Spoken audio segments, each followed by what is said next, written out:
The summer is finally upon us, and that means it's almost time for football. On the campus of the University of New Haven, it's the New Haven Football Preseason Kickoff Show on NEC Front Row.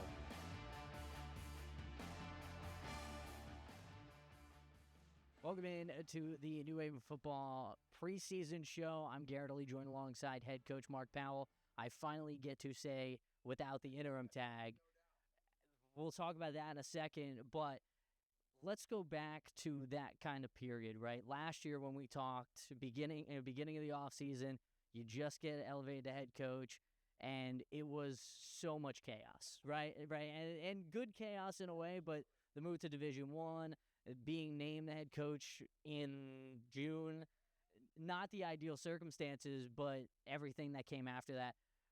To this point now, well past 365 days later, the level of comfort level, I'm sure going into this offseason compared to last year, how's that kind of been? How's that felt? How acclimated do you feel now rather than last year?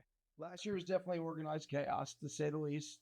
We have a really good supporting cast. We're very, very fortunate to have the administration we have, and I'm very, very fortunate to have the staff that we have. So, I was actually funny you asked me that question. I was with some of the players earlier today, and they said, this vibe is just a little bit different than last summer. I said, yeah, you guys had no idea what was happening last summer as we were all trying to find out and figure it out on the fly. And now the kids, there's a comfortability level with all of us here. There's definitely it's a little bit different when you're not the interim staff. You're here, that you're building something very, very special, and the kids are completely bought into it right now. So for me, it's definitely a different feel, but still the same sense of urgency that we had last year because we proved some people wrong, and we got to go do that again. Now, what's the biggest difference, maybe potentially besides the obvious, from this June to last year?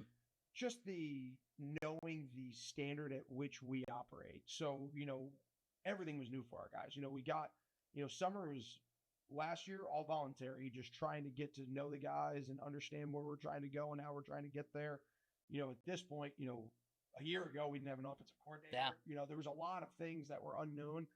There's everything that's known now, right? They know, hey, we're going to be here doing X, Y, and Z at X, Y, and Z time, and you have to do A, B, and C in order to be, successful. So it's just trying to understand the standard was set quickly last year, and the culture at which we operate to, fast, and the core values at which we do everything. So now it's building, right? That's, I break the year into 4 quarters. The first quarter was commitment. The second quarter was, growing. And then now the third quarter is building. We got to build on what we've done in the first 2, and we have to build relationships. We have to continue to build culture. We have to continue to build leadership. That's what we're able to focus on now this summer, as opposed to teaching everybody everything. 4 quarters makes sense, obviously. You go into last season, and you talk about that a little bit more. First year Division I, you get 2 wins versus Division I opponents, a win against a CAA opponent, which they've been the standard on the East Coast in terms of football at this level. Those 2 wins, the season you guys had, first year Division I, doing something that not many transitioning programs can say they do. You talked about the standard. How does a year like that set the expectations, the goals, and the standard of the program going forward? Everything that we did last year was trying to get the guys to understand how important the little details and everything that we did mattered. And I think, yes, we, beat some very, very good opponents, but we got beat pretty bad a little bit too. So it's just understanding, we got punched in the face early on, started 0-2, and these kids, and that's the history of New Haven, right? No matter what, you look at any era of New Haven football, all the way back to the 70s, they play hard, right? And they're resilient kids. That's the type of kids that we recruit here at the University of New Haven. And just being able to show the body of work last year, and the Merrimack game at the end of the year kind of was the summary, the cultivation of every single thing that we went through from when I got put in the seat middle of May up until when I got announced, as the full-time head coach for Merrimack. It was a slugfest. It was that game, the first half where we were down, I think it was like 24-7. Yeah. We ended up winning 41-31, and that was just the kids didn't blink, right? Like we say it all the time, but welcome to it. Like, hey, we're in a fight. We got to get to it, and we got to go build on it and try to understand now. Let's not make everything hard, right? Like, let's take the small victories when we can, and then the big ones will come. You talk about the history of this program, and you also tie that into the Merrimack game.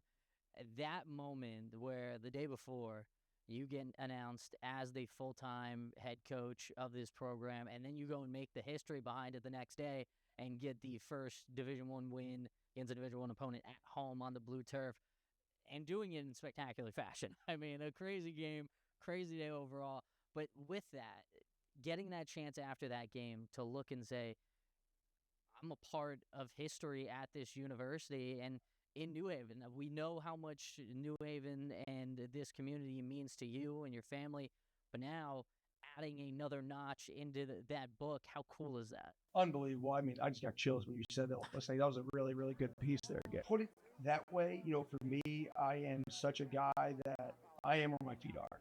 It's what I do. That's how I operate. Obviously my lens has gotten way wider becoming that football coach, but New Haven and this community and everybody that pours into this place is so special to me. Going to high school across the street, growing up the street, and what my grandfather did at the school up the street, that's something that is so special to me just because of what the history of football is in this area.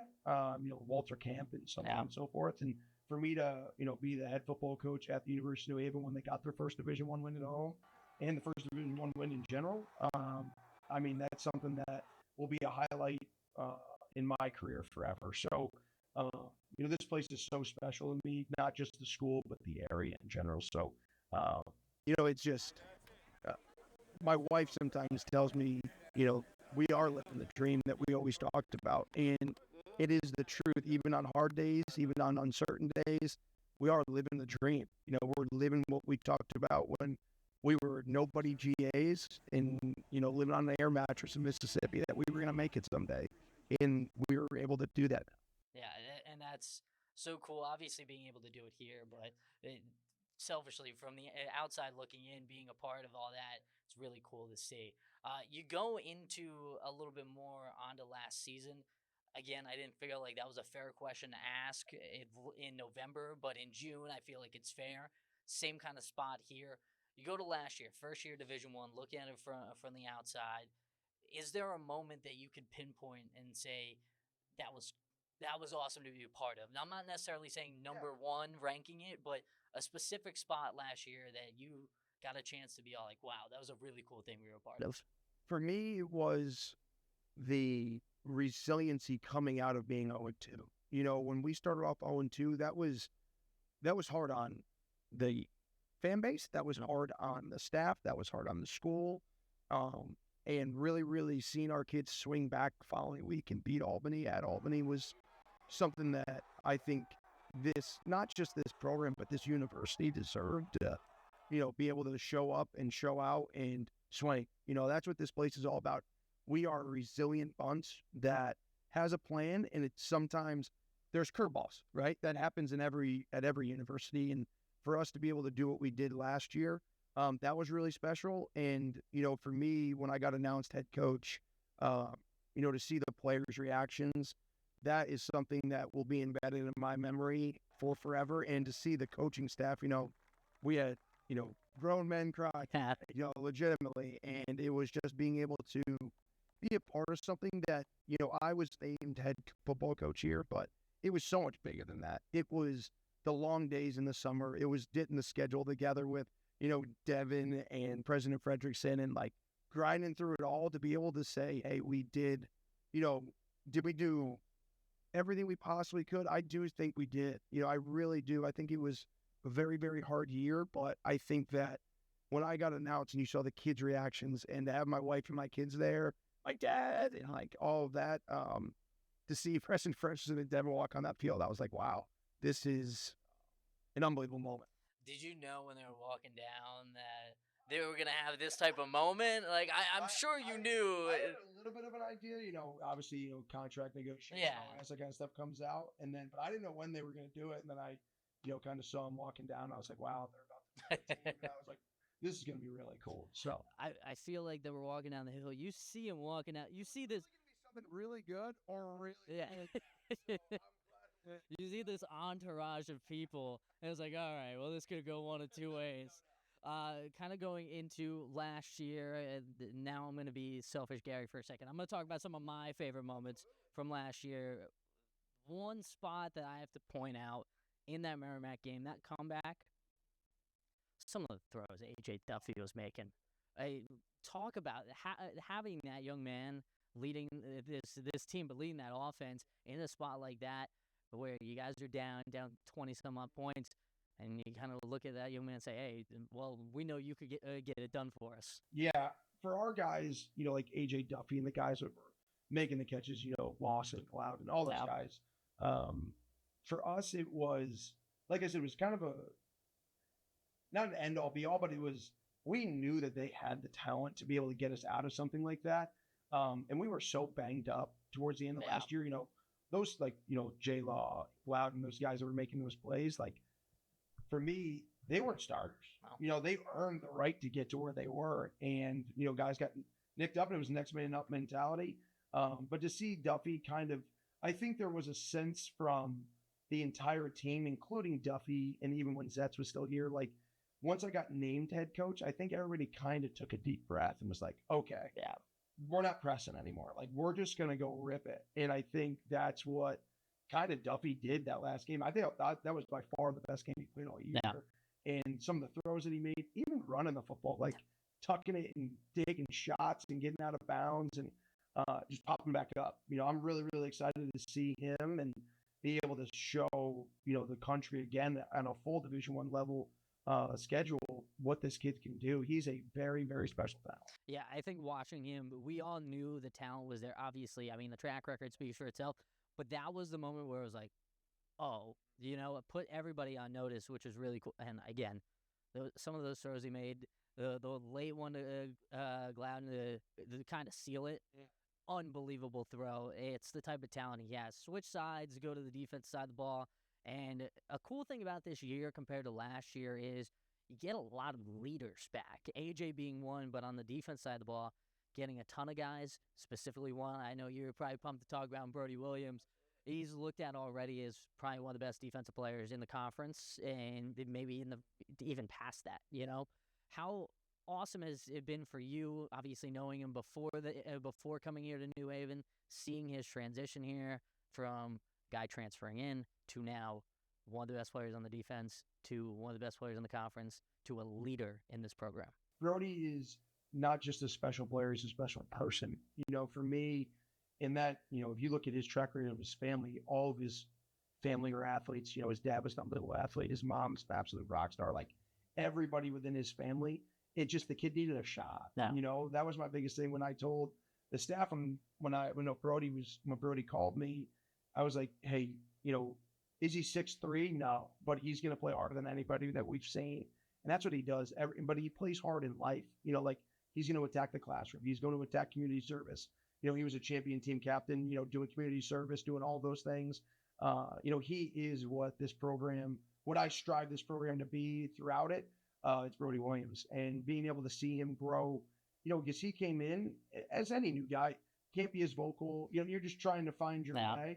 To see him grow into where he is now through spring ball and into summer training, I think the sky's the limit for him. And he's, got to continue to grow in aspects of his game, and he knows that. And he sometimes goes too hard. Every once in a while, you got to pull the reins back on him. But, Brody's awesome. And other guys, across the board, Matty Chan coming back, captain from last year on offense. And, defensively having, Kenny Seymour coming back from the injury. Pete Melly's doing a great job for us. Irv Briggs. I mean, you go down the road, the linebacker room is probably the most competition we have. They're all doing a great job, with Ricky and Porky, and Hezzy, Jake T. I mean, you name it. All those guys are doing such a great job. And in the back end, we bring a lot back on defense, but there's no set depth yet. And I think that's what's helping us kind of with that building phase right now is the competition. Everybody feels it. It already looks like one of the better front sevens in the conference. And on top of that, bringing a guy like Brody back in the defensive backfield to go and he's an all-around guy. I mean, you put him in the box, you put him in coverage, he can go do it. But kind of going along with that, the leadership side of it, we talked about AJ, we talked about Brody, Chandler, so on. So having a spot like that as a coach where you know you're going to have those guys that are going to go to a war for you, but they're going to go to war for each other. Knowing that right away, it's year two. It's tough to build that. How awesome is it to see those type of guys buy in right away? For me, I can't begin to describe to you the difference in the vibe from last year to this year right now. Core values were getting set a year ago. Yeah. Now they're living them, every single day. I have guys come into my office, hey, coach, like, the core values popped in my head over the weekend. Like, small little things like that, that means that they're getting ingrained in them. And that means that it's working. That means that what they're doing on a day-to-day basis is trying to reflect and represent the program the right way. And for me, sometimes great leaders are unbelievable followers that, just get in line and do things, leading by example. Like, we have some great leaders that are just lead by example guys, like, the Mason Taylors of the world, like really, really great kids, really, really older guys that have been around the game that just lead by example every single day. They show up, they come in for extra tape. They're doing all the little things right. And those are the guys that to me is the judge of a program. Yeah. The guys that just do the things that you ask them to do when you ask them to do it, and they do it with the standard at which we have. Something cool that I think about this team, you have almost 200 kids a part of this program, right? And it isn't a sense of anyone's really a stranger, right? Everyone is really bought in. Look, if I walk into workouts one time, I got Ricky meeting me at the door saying, hey, Gary, what's going on? I got this person, that person. Like, it goes past the team as a whole, but inside the team, this is a close group. And that's crazy to say about 200 kids. Where does that start? Where does that come from? That's the program mantra. It's fast. That's family always stays together. And that for me, like, yeah, we're a family as a team, but like, I push our kids to know you guys, to know Carrie, to know Connor, to know who Devin is, to know Becky, Cole. I mean, you got to know the people that are going to be here to support you. You got to have a relationship with them, be able to say hello to them, and shake their hand. You need to know everybody in the building. If not, you just walk in one door and you walk out the same door, and you didn't, meet somebody. You didn't try to grow this program to where we represent it the right way, like on campus. Like, I want them to know their professors, which is just, it's a little bit different and than some schools. For me, we are the University of New Haven football team. We're not just any football team. And I want the university to feel pride with that. Yeah, and kind of going with this team on top of it, 200 kids, want to know what that means? You got a lot of new faces. And a lot of new faces coming in. It's some coming from other places, whether it's during their high school career or transfers in. A couple of really big guys to mention. I would be remiss if we didn't talk about the Burlesons, right? Adding spark to the offense, but also to the D line as well. Talk about those two young men and kind of. Burlesons have done a great job. Nate's done a great job, and Nehemiah's coming back, fighting back from injury, and we're really, really excited to see what those two do. And we did a really good job in the portal. I'm not going to sign 70 kids out of the portal. That's just not who I am as a person. I believe in recruiting high school talent and developing those guys and then supplementing with the portal where we need to. And, we did a really good job in the portal, taking kids that have bought in. Jeremy Caspi's doing an unbelievable job at tight end. Burlesons are doing a great job. All those guys that we brought in that transfer class really hit the ground running with our guys. And that is a testament to the leadership that was already here. Yeah. The Brodys, the Matts, the Kennys, all of those guys, AJ, to be able to show that this is how we do it, right? And being able to understand how that standard needs to be set. But, Burlesons have done a great job. So. And it's not fully fair to ask this question, but I'm going to do it anyway. We haven't gotten on the blue turf. We haven't got pads on yet besides the spring. Yeah. Haven't really got a full chance to see the new young men coming in. But coming in and talking about this incoming class, the freshmen, the transfers in, who has been some of the guys that you kind of expect to come out and make a big impact and be a big name, at least. For our sake, I thought we did a really, really great job with this class in general between, we're bringing in, I think, 62 guys overall. And, for us, they all fill a need some way, shape, or form, right? I believe in balancing a roster out. You don't want to be too senior heavy or too young. We brought two really good freshman linebackers in, with Mello and Cam, both, I think, are going to be really great players here someday. We're a little bit older in that room, so they can learn from some great guys. Really excited about Kevin Baines coming up from Texas. I think he's going to be a really good player in the back end.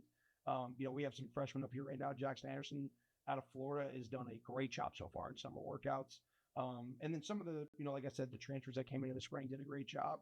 And, for me, freshmen are freshmen, right?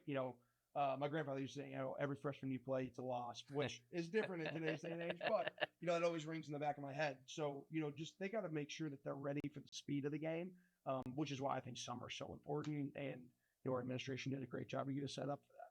The Powell family quote tree is unbelievable, I will say. Fortunate, there's definitely a lot of cozy. The greatest one I still go back to is you can't treat players like chess pieces and expect them to play hard for you. That's kind of been a good encapsulation of a lot of what you've talked about in terms of this roster and these young men coming into this program. Continue to talk about new staff, a little new, a lot of new additions. One of the biggest ones, a new offensive coordinator. Offense changing a little bit, but a guy who's worked with some very impressive quarterbacks. He adds another one, Coach Scott. Yeah, B. Scott's done an unbelievable job, hit the ground running here. For us, I was fortunate and unfortunate to go against him in 2022 when I was at Fordham. And he does an unbelievable job schematically. Again, it's all about who you know in this business. And I was fortunate enough to call up a guy that recruited me out of high school, Mickey Fine, who's the OC at Harvard now.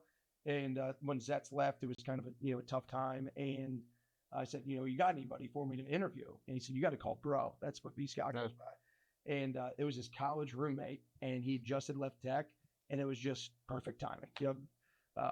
And being able to have him come in and just hit the ground running, didn't blank.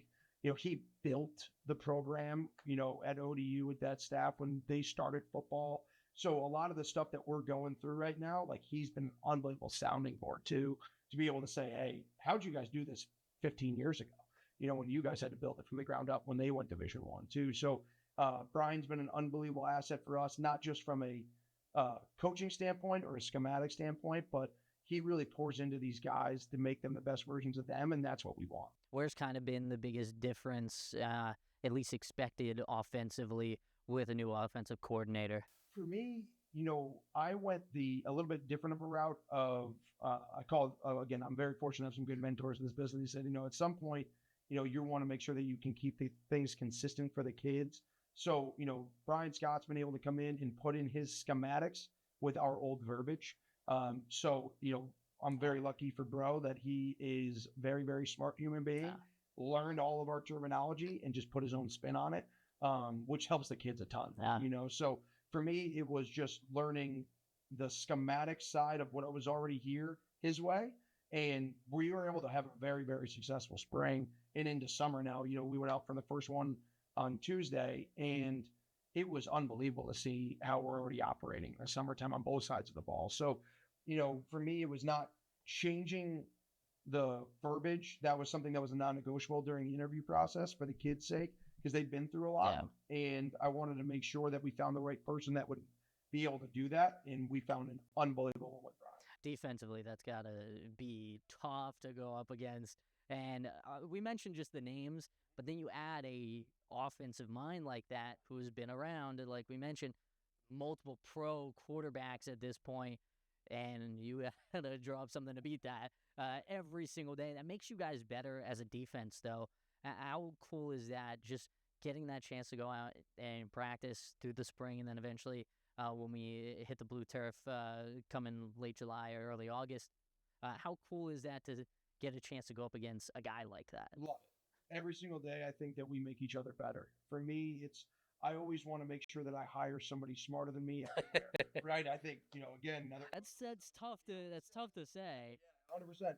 You used to say as a head coach, you want to be the dumbest guy in the room. And that is the truth, man. You want to try to get people that are better than you because you're going to make everything better, right? And for me, if, we go to practice and it's a hard day, the kids are going to walk out of there and say, wow, we got better today. And that's what we want to be on both sides of the ball. And we, we haven't changed a whole lot. We both give each other nightmares.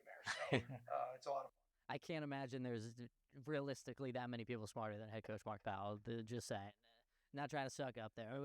You go and talk about this year. Let's go and talk about the nitty-gritty. This schedule, it is a doozy of a schedule. You got right now, before the season even starts, 2 teams pretty much off rip that you're going to see in the national polls. Austin Peay, South Dakota State, those 2 teams they are expected to compete at the highest level in FCS football.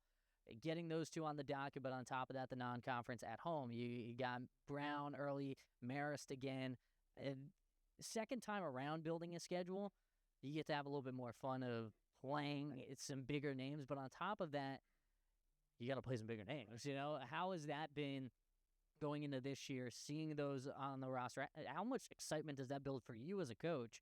Because we know on our side, it makes for some very good television. Absolutely. For us, it's, everybody called me a little crazy scheduling the way we scheduled this year for, how tough it is. But for me, you want to know exactly where you're at the Division I level. You got to go play against the best. Yeah. South Dakota State has been an absolute power for as long as I've been in this. Austin Peay, when I was there in 19, we won the OVC and we made a run in the playoffs, and being able to go back there is going to be awesome. But, Marist has done an unbelievable job, keeping their quarterback.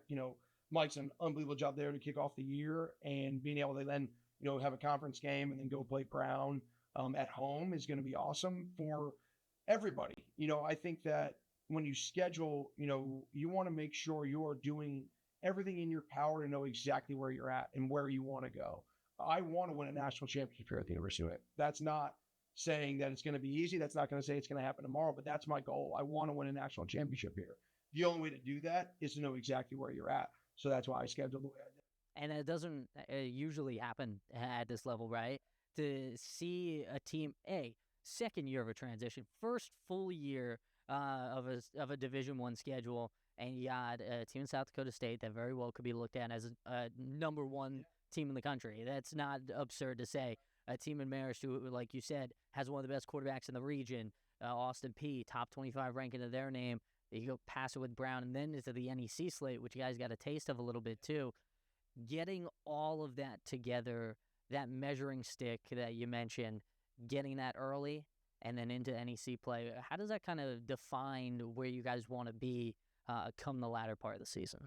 Yeah, we want to win the NEC. I think that, we have the availability to do that. I think, that's our goal. We want to be able to go out, go 1-0 every single day. And, that's what we're going to tell the team come preseason camp. Like, our goal is to, not just be okay. We want to go be great. And, we're going to be in some very, very big slugfests, early on in the year, Stonehill coming as well. And, that's going to be a quick NEC game. And then getting into the rest of the out of conference. And, the NEC, we got a taste of it last year, is an absolute gauntlet. There is 0 weeks off. So, we're really, really excited, but, we want to go win it. There's no doubt in my mind about that. And for us, it's being able to stay healthy and to not beat ourselves, do a great job of ball security, be great on special teams, and, create havoc on defense. So for me, it's just making sure that our kids understood why we scheduled it the way we did, because it's not easy. It's not going to be sunshine and rainbows every day, right? So for us, but that's what this place is. Wow. University of New Haven is such a resilient university. Everything we do here is a little bit against the grain, which I love, because you have to do that if you're going to grow. If you're going to become the best version of yourself, you got to be comfortable being uncomfortable. And we're going to be a little uncomfortable here, and that's okay, but that's how you grow. How fired up are you to go back to Austin Peay? Oh, it's going to be unbelievable. Yeah, it's going to be, we had 3 unbelievable years there. My son was born there in Clarksville, so really, really excited to get back down there. And, they've done an unbelievable job since I had left to continue what we built early on, and being able to go back there is going to be something special. And really, really excited to, Jordan Armin's a good friend of mine, the AD there. So just going back to see some of those people and, be able to put our brand on the national stage, out of state is going to be great. You got to flip the calendar, August 28th. We mentioned end of this setting last year, talking about the 77 Classic, Marist, getting that game. I don't even know if we fully had the schedule yet. We knew Marist was going to be there, though. Now you go, this time, got the schedule, got the guys, got everything. We're ready to go. August 28th. where's your head going to be at? Where my feet are. I'm just going to try to make the best call the next down I can, completely try to do everything I can within the game to let us dictate where we want it to be and let the kids go have fun and cut loose. I think that there's going to be a little bit different of a sense of the uncertainty of Division One. We had some players that had played Division One last year that came in, the Brodies, the Mason Taylors, the, Duppies of the world. But it is just different. The speed's different. They're bigger, they're faster, they're stronger. And we have a very, very hard test in Marist, coming here. But it's on the blue, and the fans here are unbelievable. The fan base will be, I guarantee the blue is sold out, at Dellacamera Stadium, and I cannot wait to see everybody there. And I'm just going to try to make the best call I possibly can. They want it packed. We've already established this. Certain people, if they're not being friendly to the New Haven Chargers, they're not invited. Totally kidding. But on top of that, obviously, get the lights on the blue. Everyone's fired up for that. We can't wait. We have a legitimate on-field advantage here. Like, that's not just saying it. We said, and we broke the attendance record here every single home game last year. We were standing room only, and be able to have that type of atmosphere every single home game, and it just got better and better and better as the year went on. I can't even begin to think about when we run out on August 28th, how loud that place is going to be rocking. Absolutely electric. Cannot wait. August 28th, the Chargers kick off their season versus Marist and the Red Foxes 77 Classic. Coach Powell will be there. Always a pleasure. Always a pleasure. So happy you could join us. So happy you can join us as well, as this has been the New Haven preseason show on NEC Front Row.